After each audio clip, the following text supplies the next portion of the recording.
உணவை வீணடிக்காதீர்கள்.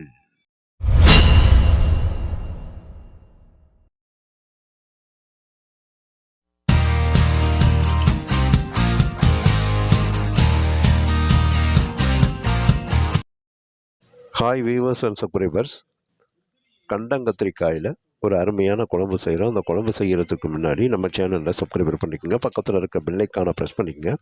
இந்த கண்டங்கத்திரிக்காய் ரொம்ப ரொம்ப மருத்துவ குணம் நிறைஞ்சது.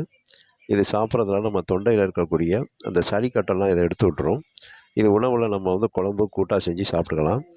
இந்த கண்டங்கத்திரிக்காய் செடி வந்து இந்த மாதிரி சின்ன காயாக இருக்கும். உங்களுக்கு பார்த்திங்கன்னா ஒரு அரை நெல்லிக்காய் சைஸ் அளவு தான் இருக்கும். ஆனால் அந்த செடி முழுக்க முள்ளாக இருக்கும், இலையெல்லாம் முள்ளாக இருக்கும். இந்த மாதிரி காயை நம்ம இந்த செடியிலேருந்து அப்படியே கத்திரிக்கோளால் வெட்டி எடுத்துங்க. இந்த காயில் காம்புலெல்லாம் அந்த முள் இருக்கும். இது சில ஊரில் முள் கத்திரிக்காய்ன்னு சொல்லுவாங்க. இது இந்த மாதிரி வெள்ளை கலர்லேயும் இருக்கும், நம்ம கத்திரிக்காயோட கலர்லையும் அப்படியே பார்த்திங்கன்னா இது இந்த மாதிரி இருக்கும். அது கருங்கத்திரிக்காய்ன்னு சொல்லுவாங்க. இந்த கத்திரிக்காய் வந்து இந்த மாதிரி எடுத்து ஒரு செடியில் ஒரு 10 கத்திரிக்காய் 11 கத்திரிக்காய் தான் இருந்தது. இந்த மாதிரி கத்திரிக்காயை நம்ம இந்த சாலை ஓரங்கள்லாம் இந்த செடி இருக்கும். இதில் பூச்சியெல்லாம் இருக்காது, ஏன்னா இது அவ்வளவு கசப்பாக இருக்கும். இதை நீங்கள் வெட்டும் போதே இதோட கசப்பை நீங்கள் ஃபீல் பண்ணுற அளவுக்கு இருக்கும். நல்ல கசப்பாக இருக்கும். இந்த மாதிரி கத்திரிக்காயை எடுத்து நம்ம ஒரு 11 கத்திரிக்காய் எடுத்துக்கிறோம்.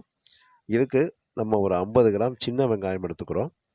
இந்த குழம்பு செய்கிறதுக்கு ஒரு 30 பல் பூண்டு, ஒரு தக்காளி பழம் போதுமானது, ஒரு முருங்கைக்காய் இது மாதிரி வெட்டி எடுத்து வச்சுங்க. 3 பச்சை மிளகாய் இதுக்கு நம்ம எடுத்து வச்சுக்கிறோம். அதே போல் 1 டேபிள் ஸ்பூன் வெந்தயம், 1 டேபிள் ஸ்பூன் கடுகு கருப்பு உளுந்து கலந்தது எடுத்து வச்சுக்கிறோம். இதில் நம்ம வந்து 3 சோட்டா புளி, அதாவது எலுமிச்சம்பழம் அளவுக்கு புளியை எடுத்து அதை ஒரு கிண்ணத்தில் போட்டு அது முழுந்துற அளவுக்கு தண்ணியை ஊற்றி வச்சுருங்க. தண்ணியை ஊற்றி ஒரு அரை மணி நேரம் இதை விட்டுருங்க. அப்படியே அரை மணி நேரம் இதை விட்டுட்டோம்னா இது நல்லா ஊறி போயிடும். அப்படியே நல்லா ஊறி நம்ம கரைக்கிறதுக்கு அருமையாக அது வரும். இந்த கண்டங்கத்திரிக்காய் என்ன செய்கிறோம்னா பாத்திரத்தில் தண்ணியை வச்சு அதில் போட்டு இதை நல்லா சுத்தம் பண்ணணும். அது மேலே தூசியெல்லாம் பார்த்திங்கன்னா நிறையா இருக்கும். அதை மாதிரி இந்த மாதிரி அது மேலே கரையெல்லாம் இல்லாமல் நம்ம அதை சுத்தமாக கழுவி இதை எடுத்துக்கணும். வெட்டுறதுக்கு முன்னாடியே இதை கழுவி எடுத்துடணும்.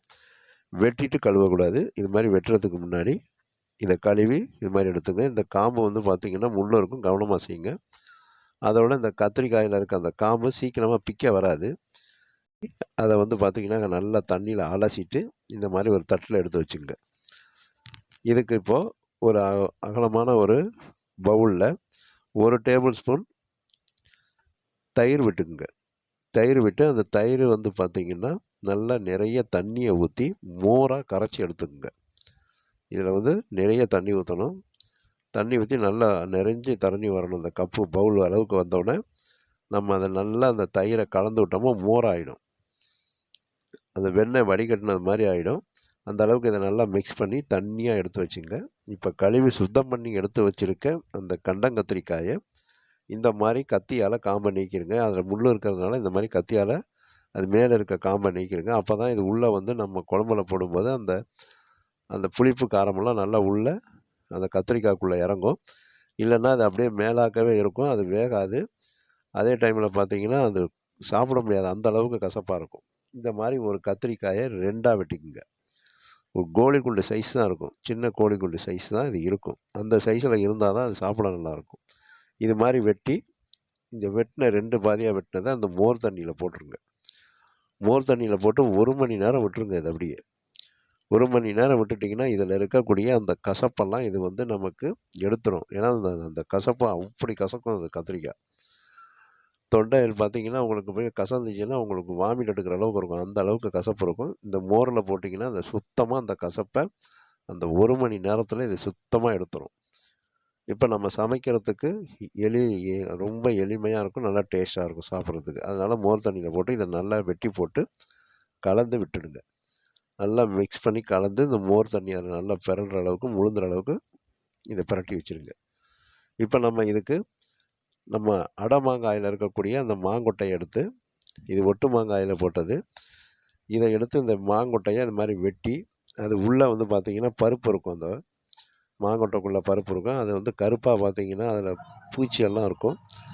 அதெல்லாம் எடுத்துட்டு அதில் நிறைய உப்பு இருக்கும். அதனால் அந்த உப்பெல்லாம் போகணுங்கிறதுக்காக நம்ம இதை ஒரு அரை மணி நேரம் வெட்டி ஊற போட்டுடுறோம்.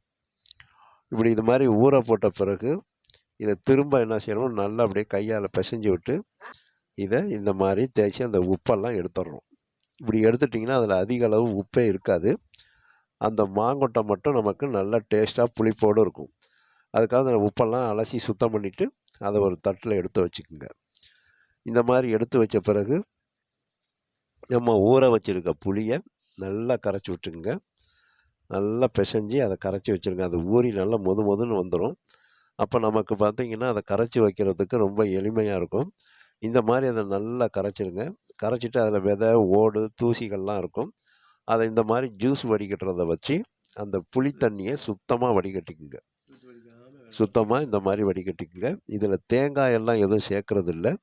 அதனால் புளி தண்ணி மட்டும்தான். இதை நல்லா சுத்தமாக வடிகட்டினீங்கன்னா அதில் ஓடு, தூசி எல்லாம் மேலே அப்படியே பார்த்திங்கன்னா படிஞ்சிருக்கும். கீழே வந்து சுத்தமான புளி தண்ணி நமக்கு ஒரு பவுலில் இருக்கும். இப்போ நம்ம அடுப்பை பற்ற வச்சு அதில் ஒரு அகலமான கடாயை வைக்கிறோம். அதில் வந்து பார்த்திங்கன்னா ஒரு குழிக்கரண்டி நல்லெண்ணெய் விட்டுக்குங்க. அந்த எண்ணெய் சூடு வந்தோடனே வெந்தயம் 1 டேபிள் ஸ்பூன் போட்டுருங்க. வெந்தயம் 1 டேபிள் ஸ்பூனும் கடுகும் கருப்பு உளுந்தும் கலந்தது 1 டேபிள் ஸ்பூனும் போட்டு இந்த கடுகும் கருப்பு உளுந்து வெந்தயம்லாம் நல்லா பொரியணும். இந்த மாதிரி பொரியும் போது ஜீரகம் ஒரு 1/2 டீஸ்பூன் போட்டுக்குங்க. ஜீரகம் 1/2 டீஸ்பூன் போட்டுக்குங்க. இந்த ஜீரகம் நல்லா பொரியும் போது கருவேப்பில்லை 1 கொத்து அந்த எண்ணெயில் போட்டுருங்க. போட்டிங்கன்னா அது நல்லா அந்த கருவேப்பில்லை நல்லா பொரியும். இப்படி பொரிஞ்சு வர்றப்ப சுத்தம் பண்ணி எடுத்து வச்சுருக்க சின்ன வெங்காயம் இதை நறுக்க வேண்டாம், அப்படியே முழுசாக போட்டுக்கோங்க. அப்போ தான் அது உங்களுக்கு நல்லா இனிப்பாக டேஸ்ட்டாக இருக்கும். அந்த சின்ன வெங்காயத்தை நம்ம உரித்து தோல் நீக்கி சுத்தம் பண்ணிவிட்டு அப்படியே அந்த தாளிப்பில் சேர்த்து நல்லா வதக்கி விடுங்க. கண்ணாடி பதத்துக்கு இது நல்லா வதங்கி வரணும். இது வதங்கி வந்தோடனே பார்த்திங்கன்னா அந்த குழம்போட அந்த கத்திரிக்காயோட சாப்பிடும்போது இது வந்து நல்ல ஒரு இனிப்பான டேஸ்ட்டில் இருக்கும். இப்போ நம்ம நறுக்கின தக்காளியை இதில் சேர்த்துக்கிறோம். நறுக்கின தக்காளியை சேர்த்து ஒரே ஒரு தக்காளி மட்டும்தான் போட்டுக்கிறோம், ரொம்ப போட வேண்டியதில்லை. இதில் அந்த 20-30 பல் பூண்டு சேர்த்துக்கிறோம். இந்த பூண்டு சேர்த்தோன்னா 3 மிளகாயை, பச்சை மிளகாயை இந்த மாதிரி உடச்சி சேருங்க. உடச்சி சேர்த்திங்கன்னா அது வந்து உங்களுக்கு காரம் வந்து பார்த்திங்கன்னா இந்த மிளகாயோட காரம் நல்ல டேஸ்ட்டாக இருக்கும். இந்த மிளகாயெல்லாம் உடச்சி சேர்த்து இப்போ அதை நல்லா வதக்கி விடுங்க. இது நல்லா வதங்கி வரணும். நல்லா வதங்கி அந்த எண்ணெயிலேயே இது வேகணும். இப்போ இதுக்கு தேவையான இந்த பதம் வதங்கின பிறகு நம்ம மஞ்சத்தூள் ஒரு 1/4 டீஸ்பூன் மஞ்சத்தூள் சேர்த்துங்க. மஞ்சத்தூளை சேர்த்து இதை நல்லா இது பச்சை நறுமணம் போகிற அளவுக்கு நல்லா இதை வதக்கி விடுங்க. இந்த மாதிரி நல்லா இது வதங்கி வரணும். இந்த வெங்காயம், பச்சை மிளகாய், பூண்டு எல்லாம் பார்த்திங்கன்னா இந்த எண்ணெயிலேயே வதங்கணும். இந்த மாதிரி நல்லா வதங்கின பிறகு நம்ம மோரில் கண்டங்கத்திரிக்காயை வெட்டி ஊற வச்சு வச்சுருக்கோம். இந்த மாதிரி ஊற வச்சு வச்சுருக்கோம். இந்த கண்டங்கத்திரிக்காயை இந்த மோர்லேயே நல்லா இது மாதிரி ஒரு அப்படியே அலசினாப்பில் அலசிட்டு அப்படியே நம்ம இந்த தாளிப்பில் நம்ம அந்த குழம்புல சேர்த்துக்கிறோம். தாளிப்பில் இந்த வெங்காயத்தையும் சேர்த்து இந்த கண்டங்கத்திரிக்காயும் சேர்த்து இதை நல்லா இந்த கண்டங்கத்திரிக்காயை இந்த எண்ணெயிலேயே வதக்கி விடணும். அப்போ நமக்கு வெங்காயம், இந்த பச்சை மிளகாய், அதோடு பார்த்திங்கன்னா தக்காளி இதெல்லாம் பார்த்திங்கன்னா இது உள்ளே இழுத்துக்கிட்டு நல்லா வெந்துடும். நல்லா வதக்கி விட்ட பிறகு இந்த மாதிரி வதங்கின பிறகு உப்பு சேர்த்துங்க. இதுக்கு தேவையான உப்பு ஒரு 1/4 டீஸ்பூன் அளவுக்கு உப்பை சேர்த்து இதை நல்லா வதக்கி விட்ருங்க. இது மாதிரி நல்லா வதங்கின பிறகு மிளகாய்த்தூள் 1/2 கரண்டி போடுங்க. 1/2 கரண்டி மிளகாய்த்தூளும் அதே அளவுக்கு மல்லித்தூள் போட்டுங்க. மல்லித்தூளை போட்டு இதில் நம்ம புளித்தண்ணி மட்டும்தான் மேலே விடணும். கொஞ்சமாக புளித்தண்ணி விட்டுங்க. கொஞ்சமாக ஒரு குழிக்கரண்டி புளித்தண்ணியை விட்டு இதை நல்லா இது மாதிரி அதிலே வதக்கி விடுங்க. அந்த புளித்தண்ணியிலேயே இந்த மிளகாய்த்தூளும் மல்லித்தூளும் நல்லா இந்த எண்ணெயில் நல்லா இது மாதிரி வதக்கி விட்டால் உங்களுக்கு அது நல்லா அந்த பச்சை வாசமெல்லாம் போய் இந்த புளியெல்லாம் பார்த்திங்கன்னா அந்த புளித்தண்ணி அந்த கண்டங்கத்திரிக்காயில் உள்ளே நல்லா இழுத்துக்கிட்டு அதோட கசப்பு தன்மை குறையும். இந்த மிளகாய், மல்லியிலேயே அது வந்து வதங்கும் போது இன்னும் பார்த்திங்கன்னா உங்களுக்கு காரத்தோடு சேர்ந்து அதோட கசப்பு தன்மை குறைஞ்சிரும். இப்போ இந்த மாதிரி அதை நல்லா வதக்கி விட்டு இந்த பதம் வந்த பிறகு நம்ம மீதம் இருக்க புளித்தண்ணியை அப்படியே அதில் சேர்த்துங்க. மீதம் இருக்க புளித்தண்ணியை அப்படியே சேர்த்துட்டு அந்த மீதம் வடிகட்டி வச்சுருந்த அந்த புளிச்சக்கையை திரும்ப தண்ணியில் போட்டு அதை நல்லா கசக்கி திரும்பவும் அந்த புளிச்சாறை இதில் விடுங்க. திரும்பவும் புளிசாறை இதில் விடணும். இந்த புளிசாறை விட்டு நல்லா பார்த்தீங்கன்னா, இதை நல்லா மிக்ஸ் பண்ணி விட்டுடணும். இந்த வதக்கல், இந்த தாளிப்போட சேர்த்து நல்லா கலந்து விட்டுறணும். கலந்து விட்டு வந்து முருங்கைக்காய் நறுக்கி வச்சுருக்க முருங்கைக்காயை சேர்த்துக்குங்க. மாங்கொட்டையை நம்ம வெட்டி சுத்தம் பண்ணி வச்சு, ஊற வச்சு சுத்தம் பண்ண மாங்கொட்டையை சேர்த்துக்குங்க. மாங்கொட்டையை சேர்த்து இந்த புளி தண்ணியை சேர்த்துருங்க. புளி தண்ணியை சேர்த்துனீங்கன்னா, நம்ம அந்த குழம்புக்கு ஏற்ற மாதிரி அளவுக்கு வந்துடும். இதை நல்லா கலந்து விட்டுடுங்க. இந்த மாதிரி கலந்து விட்ட பிறகு நல்லா பார்த்தீங்கன்னா, உங்களுக்கு அதோட உப்பை டேஸ்ட் பண்ணி பார்த்து, அந்த டைமில் கொஞ்சம் உப்பு போட்டுங்க. கல் உப்பு போட்டுக்கிறேன்னா, கல் உப்பு போட்டு அதை நல்லா உங்களுக்கு கலந்து விட்டுறேன். இப்போ நமக்கு குழம்பு பார்த்திங்கன்னா, நல்லா வந்து புளிப்பு காரத்தோட சூப்பரான டேஸ்ட்டில் இருக்கும். இதை வந்து நம்ம நல்லா கொதிக்க விட்டு அந்த குழம்பு சுருங்கி வரணும். அதுக்காக நம்ம என்ன செய்கிறோம்னா, இந்த முருங்கைக்காய், மாங்கொட்டையெல்லாம் போட்டு கலந்து விட்டு, உப்புலாம் போட்டு கலந்த பிறகு தட்டை போட்டு மூடிடுங்க. தட்டை போட்டு மூடி ஒரு 2 நிமிஷம் கழித்து பார்த்தீங்கன்னா, இது இந்த மாதிரி நல்லா தள தளன்னு கொதிக்கும். அப்படியே ஊற்று மாதிரி குமிழ் மாதிரி வரும். அந்த அளவுக்கு இது கொதிக்க விடணும். இந்த மாதிரி கொதிக்கும் போதே நல்லா வாசமாக இருக்கும். இப்போ குழம்பு சுருங்கி வரலை, நமக்கு கொதி தான் வந்திருக்கு. முதல் கொதி வந்திருக்கு. இப்போ அடுத்து 2வது கொதி வந்த பிறகு நல்லா இந்த மாதிரி கலந்து விட்டுட்டு, அந்த அந்த கத்திரிக்காயெல்லாம் அப்படி எடுத்து பார்த்தீங்கன்னா, அது இன்னும் வேகலை. அப்படியே அந்த பச்சையாக தான் இருக்குது. இப்போ நம்ம திரும்ப அதில் அந்த குழம்புல போட்டு இதை நல்லா கலந்து விட்டுடுங்க. இந்த மாதிரி கலந்து விட்டிங்கன்னா, உங்களுக்கு இந்த கத்திரிக்காய் நல்லா வெந்து வரணும். அந்த அளவுக்கு அதை வந்து கொஞ்சம் கொதிக்க விடணும். இந்த குழம்பும் சுருங்கி வரும். இப்போ மிளகை இடித்து இந்த மாதிரி பக்குவமான நேரத்தில், இந்த பதத்தில் இந்த மிளகுத்தூளை மேலே தூவி விட்ருங்க. அதே போல் ஜீரகத்தூள் ஒரு 1/2 டீஸ்பூன் ஜீரகத்தூளையும் அது மேலே தூவி விடுங்க. தூவி விட்டு தட்டை போட்டு மூடி வச்சுருங்க. இப்போ மிளகும், இடித்த மிளகுத்தூளும் ஜீரகமும் போட்டு நல்லா மிக்ஸ் பண்ணி, நம்ம நல்லா 3வது கொதி வந்துருச்சு. இந்த மாதிரி 3வது கொதி வந்த பிறகு பெருங்காயத்தூள் ஒரு 1/4 டீஸ்பூன் அளவுக்கு அதில் பெருங்காயத்தூள் போடுங்க. பெருங்காயத்தூள் போட்டிங்கன்னா இன்னும் வாசமாக இருக்கும். அந்த கசப்பு தன்மையான வாசங்கள் வராது. இப்போ நமக்கு நல்லா இதை நல்லா கலந்து விடுங்க. கலந்து விட்டோன்னா இந்த முருங்கைக்காய் பார்த்திங்கன்னா, எல்லாம் அந்த புளி சாறு, உப்பு எல்லாம் இழுத்துக்கிட்டு, அந்த காரத்தெல்லாம் இழுத்துக்கிட்டு நல்லா டேஸ்ட்டாக இருக்கும். அதே போல் நமக்கு அந்த கண்டங்கத்திரிக்காயும் இந்த புளி காரத்தெல்லாம் இழுத்து நல்லா பார்த்திங்கன்னா, கசப்பு இல்லாமல் சூப்பராக இருக்கும். இப்போ இந்த மாதிரி அருமையாக நமக்கு இந்த கண்டங்கத்திரிக்காய், வெங்காயம், பூண்டு இதெல்லாம் பார்த்திங்கன்னா நல்லா வெந்து, இந்த குழம்பு பார்த்திங்கன்னா இன்னும் கொஞ்சம் சுருங்கி வரணும். அப்படியே நல்லா சுருங்கி வரணும். இப்போ நல்லா அந்த குழம்பு சுருங்கி வந்திருக்கு. இப்படி நல்லா சுருங்கி அந்த கொஞ்சம் கெட்டியான பதம் வரும்போது, இந்த கண்டங்கத்திரிக்காயெல்லாம் எடுத்து பார்த்திங்கன்னா, இது நல்லா பார்த்திங்கன்னா வெந்து அப்படியே நல்லா குழஞ்சாப்புல இருக்கும். இந்த அளவுக்கு இருக்கும்போது நமக்கு சூப்பராக கண்டங்கத்திரிக்காய் வெந்து போயிடுச்சு. இப்போ பார்த்திங்கன்னா, புளி காரத்தெல்லாம் உள்ளே இழுத்துக்கிட்டு நல்லா பார்த்திங்கன்னா, அந்த கத்திரிக்காய் வெந்து போயிருக்கும். இந்த மாதிரி குழம்பு திக்காக வந்துடும்.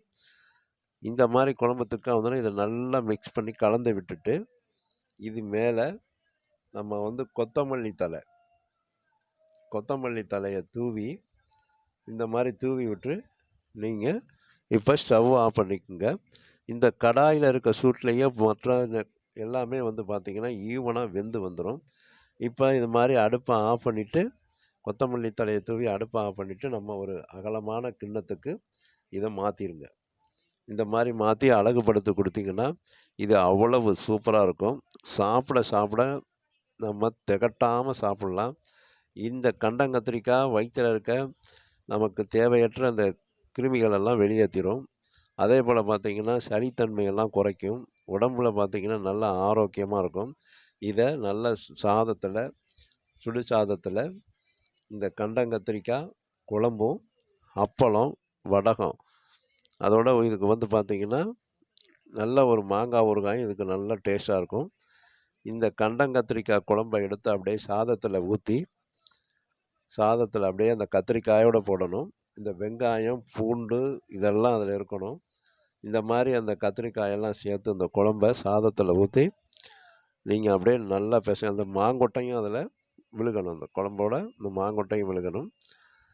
இதோடு வந்து பார்த்திங்கன்னா, இந்த அப்பளத்தை உடச்சி நல்லா இதை பிசைங்க. சாதத்தையும் இந்த குழம்பையும் இந்த கண்டங்கத்திரிக்காயும் பிசைஞ்சி, அப்பளத்தை உடச்சி அதோடு நல்லா பிசைஞ்சி இந்த கண்டங்கத்திரிக்காயோட சாப்பிட்டிங்கன்னா அவ்வளோ டெலிஷியஸாக சூப்பராக இருக்கும். கொஞ்சம் கூட திகட்டாது. ஒரு தட்டு சாதமாக இருந்தாலும் அப்படியே நமக்கு கடகடன்னு நல்லா விரும்பி அவ்வளோ சாப்பாடு சாப்பிடுவோம். அதோட இந்த கத்திரிக்காய் ரொம்ப உடம்புக்கு நல்லது. இது எல்லாரும் சமைச்சு சாப்பிட வேண்டிய ஒரு காய். இது சாலை ஓரங்கள்ல, கிராமப்புறங்கள்ல எக்கச்சக்கமா விளைஞ்சு கிடக்கும். இந்த மழைக்காலங்கள்லலாம் இது நெறையா இருக்கும். இந்த மாதிரி கண்டங்கத்திரிக்காயில நீங்க குழம்பு செஞ்சு சாப்பிட்டு பார்த்துட்டு, எங்களோட வீடியோவ லைக் பண்ணுங்க, சப்ஸ்கிரைபர் பண்ணுங்க. பக்கத்துல இருக்க பெல் ஐகான பிரஸ் பண்ணிக்கங்க. வீடியோவ உங்களுடைய நண்பர்களுக்கு, சொந்தக்காரங்களுக்கு ஷேர் பண்ணுங்க, லைக் பண்ண சொல்லுங்க, சப்ஸ்கிரைபர் பண்ண சொல்லுங்க. நீங்களும் இந்த மாரி கண்டங்கத்திரிக்காயில குழம்பு செஞ்சு சாப்பிட்டு பார்த்துட்டு, எங்களோட வீடியோவ லைக் பண்ணுங்க. இந்த மாரி கண்டங்கத்திரிக்காயில குழம்பு செஞ்சு சாப்பிட்டு பார்த்தீங்கன்னா, மாசத்துக்கு ஒருக்காவது இந்த மாதிரி குழம்பு வச்சு செஞ்சு சாப்பிடுவீங்க. அந்த அளவுக்கு டேஸ்ட்டா இருக்கும். எங்களோட வீடியோவை பார்க்கின்ற அனைத்து வியூவர்ஸுக்கும், சப்ஸ்கிரைபர்ஸுக்கும் மனமார்ந்த நன்றியினை தெரிவித்துக் கொள்கிறேன்.